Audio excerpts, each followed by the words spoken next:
Hello everyone, my self Sonam. आज हम economics में नेक्स्ट टॉपिक करेंगे relation between total utility and marginal utility. कल मैंने आपको एक एग्जांपल दिया था। आपको भूख लगी है, आप एक रेस्टोरेंट में गए, आपने पिज़्ज़ा ऑर्डर किया, तो उस टाइम पे जो आपकी मार्जिनल यूटिलिटी थी वो कितनी थी? 8 थी। जैसे ही आपने सेकंड पिज़्ज़ा खाया तो आपकी मार्जिन यूटिलिटी कम होकर कितनी होगी? 6 होगी, क्योंकि तब जब आपने फ़र्स्ट टाइम खाया था आपने कुछ भी नहीं खाया हुआ था, तो आपको बहुत ज़्यादा भूख लगी हुई थी। उस टाइम पे आपका सेटिस्फेक्शन लेवल भी कितना हो गया? 8 हो गया। जैसे ही आपने सेकंड पिज़्ज़ा खाया तो ऑब्वियस ही बात है आपका सेटिस्फेक्शन लेवल पहले वाले से क्या होगा? कम ही होगा। फिर जैसे ही आपने थर्ड पिज़्ज़ा खाया तो आपका सेटिस्फेक्शन लेवल कम होकर कितना हो गया? 4 हो गया। फिर जैसे ही फोर्थ पिज़्ज़ा खाया आपका सेटिस्फेक्शन लेवल कितना हो गया? मार्जिन यूटिलिटी का 2 हो गया। अब मान लो आप बार बार फिर भी ज़बरदस्ती खाओगे तो एक टाइम पे क्या हो जाएगा? 0 भी हो जाएगा। फिर दोबारा उसके बाद भी आप एक्स्ट्रा खा रहे हो तो आपका पेट भी ख़राब हो जाएगा। इससे पेट ख़राब होने का मतलब क्या होता है? यानी कि जितना भी आपने खाया वो सारा किस में चल गया? नेगेटिव में चल गया। तो उसको हम क्या बोलते होते हैं? Margin utility. और इसकी डेफिनेशन भी दी थी मैंने आपको।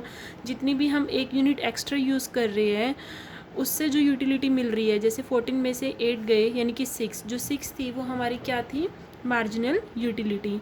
अब इसी का हम एक डायग्राम समझेंगे जिससे आपको और भी अच्छे से क्लियर हो जाएगा कि टोटल यूटिलिटी और मार्जिनल यूटिलिटी में क्या रिलेशन होता है। जैसे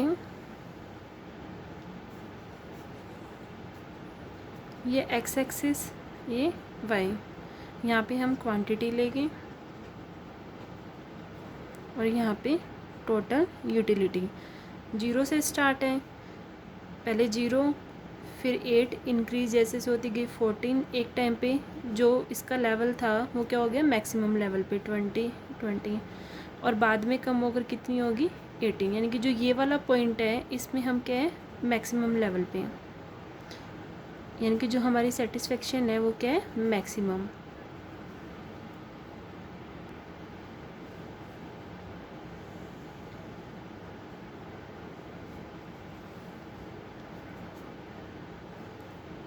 यहाँ पे same X axis, Y axis, यहाँ पे क्वांटिटी और यहाँ पे मार्जिनल यूटिलिटी। अब इसमें देखो जो मार्जिन यूटिलिटी है पहले क्या थी? 8 थी, फिर कितनी होगी? 6 होगी, फिर 4, फिर 2, फिर 0 और फिर माइनस में। यानी कि जो ये पॉइंट है यहाँ पे आके क्या होगी? 0 होगी। और यहाँ पे क्या था? मैक्सिमम। यानी कि जब टोटल यूटिलिटी मैक्सिमम लेवल पे थी तो जो मार्जिन यूटिलिटी वो किस पे थी? 0 लेवल पे।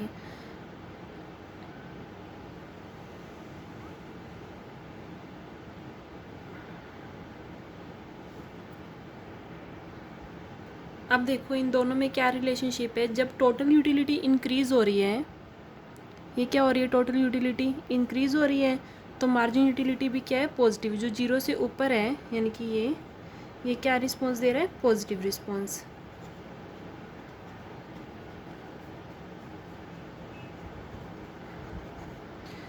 ये पॉइंट मैंने आपको कौन सा पॉइंट बताया था? मैक्सिमम पॉइंट बताया था। इस लेवल पे कौन सा पॉइंट बताया था? Maximum point.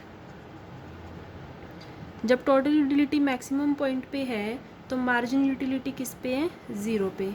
किस पे है? 0 पे। ठीक है। अब ये देखो टोटल यूटिलिटी जैसे ही कम हुई यानी कि मैक्सिमम पॉइंट से डाउन होगी, नीचे होगी, तो मार्जिन यूटिलिटी भी क्या होगी? नेगेटिव। -2 हो गई थी ना जो मैंने आपको एग्जांपल दिया था। तो इससे आपको रिलेशनशिप अच्छे से समझ आ गया होगा।